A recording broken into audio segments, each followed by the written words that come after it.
Os pesqueiros de Ribeira, A Guarda, Vigo e Burela aceptan as cámaras a bordo motivadas polas subvencións que ofreceu o Ministerio de Pesca. O patrón maior de Ribeira considera que ao longo prazo será un problema económico. 29 pesqueiros galegos, cántabros e valencianos veñen de aceptar instalar as cámaras a bordo, aproveitando as subvencións que ofreceu o Ministerio de Pesca. Desde a Unión Europea parece ser que se acabará impoñendo esta medida, polo que seguramente motivados por iso, diversos pesqueiros decidiron dar o paso. Nós xa sabíamos que estaban esas subvencións, as ofreceron, pero claro, iso será con justo non pica. Isto cada armador é moi dependente de facer o que el vexa. Se vexe que non lle van a estorbar, que lle vai a ser necesario, estamos falando sempre barcos máis ben industriales, barcos que son de máis de 30 metros, que andan a gran sol, a palanca de superficie, pois bueno, iso xa é problema deles. Nós sabíamos que algún que se iba a meter. E motivouse moito polas subvencións que se daban, e máis motivouse moito porque aquel que meter as cámaras a bordo se lle iba a aumentar a cuota de pesca que tiña, non? Para os demais non hai cuota, non temos cuota, pero se metes cámaras a bordo si aparece cuota para eles. Iso tamén é un pouco chocante, non? Con todo isto. Pero bueno, te digo, nós o que é pesca artesanal, a pesca de beixura, que somos os que estamos reclamando, non nos metemos os que eles queiran meter, que metan, sin problema ningún. Iso é. Cada armador é moi digno de facer o que queira na súa embarcación, terá que ateñerse as consecuencias que les teñan. O patrón maior de Ribeira considera que de non existir estas subvencións, ningún pesqueiro optaría por implantar as cámaras a bordo, ademais que un dos incentivos era aumentar as cotas ás que aceptaran.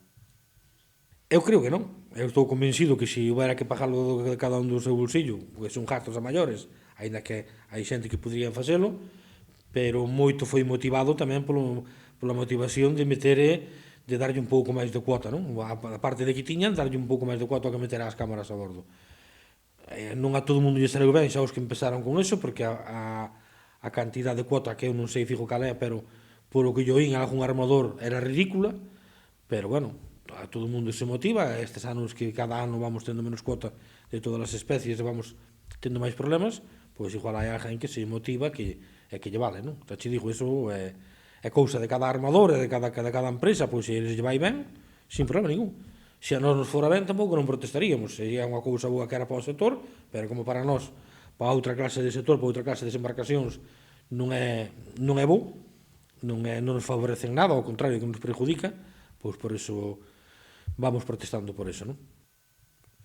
Un dos problemas que máis sorprendeu ás confrarías foi o tema das cuotas, sempre moi debatido e complicado para o sector. Percieira non ve lóxico que os barcos que instalaran as cámaras vayan a ter máis cota. Eu penso que se implantará agora, se estarán facendo pruebas, están facendo pruebas en plan piloto, máis ben para probar como vai e como non vai, non? Iso a prueba, estánse negociando os trílogos aínda en Bruselas.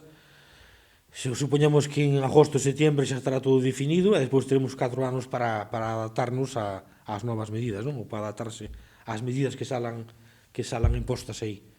Pero xa che digo, estánse motivando tamén a nós ao que é a beixura, se nos intentou motivar, ou se nos intenta motivar, que é libremente de facer o cada un queira, de meter a estable, meter a geolocalización, que había unha subvención aí polo goberno de España, que si estaban para o que quixera facer un plan piloto para que nos fixéramos esa aplicación e non a fixeran eles, pero nós aquí de momento, isto é libre de cada armadora e nos os pequenos o que é a beixura, o que máis nos perjudica, non estamos dispostos a facelo. A medida aínda está a ser debatida pola Unión Europea, pero parece ser que en breves farán oficial e os pesqueiros terán 4 anos para adaptarse. Non, económicamente a largo plazo, nos queremos que sempre nos vemos perjudicados. Aínda que se che subvencionen calquera clase de aparato que teñas, a manutención vai á túa conta e cando acabes ese, non che van a subvencionar e tu tens que comprarlo ti. Iso está clarísimo, todos son gastos e gastos. O sector pesqueiro estáse a ver moi perxudicado polas últimas medidas, como é o caso da posible supresión da subvención do gasoil. O patrón maior de Ribeira considera que a longo prazo as cámaras a bordo suporán un aumento dos gastos. Eso foi o primeiro que nos chocou en principio. En principio, cando saleu este plan piloto que se querían facer, o que había, como todo o mundo protestaba, víamos que vulneraba a intimidade de cada empresa, de cada barco, de cada persona que está traballando no barco, ainda que despois dicían que se iba a meter a aqueles barcos, solamente a aqueles barcos que tuveran algunha sanción ou que infringiran a normativa de pesca, pero despois chocounos moitísimo que a principal motivación que había para iso é que o barco que metera as cámaras a bordo se iba a ampliar a cuota, non? Entonces vimos que estamos todo o mundo a pelear polas cuotas, cada ano que estamos a luchar con Bruselas para que se nos dé a merluza, cigala, xurel, sardiña, calquera especie, que estamos, non sei de algunhas que quedaron estancadas como o ano pasado, pero a maioría sempre un rebaixo, non? Ou dun 20%, ou dun 12%, ou dun 8%. Eso depende de que especie sea e en que caladero sea.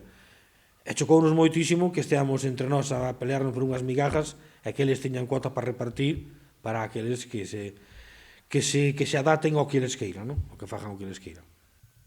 Dentro do Plan de Recuperación, Transformación e Resiliencia, as subvencións de fondos europeos distribuídas por pesca oscilaron entre os 11.069 e 4.995 euros por embarcación. En total asignou 407.000 euros.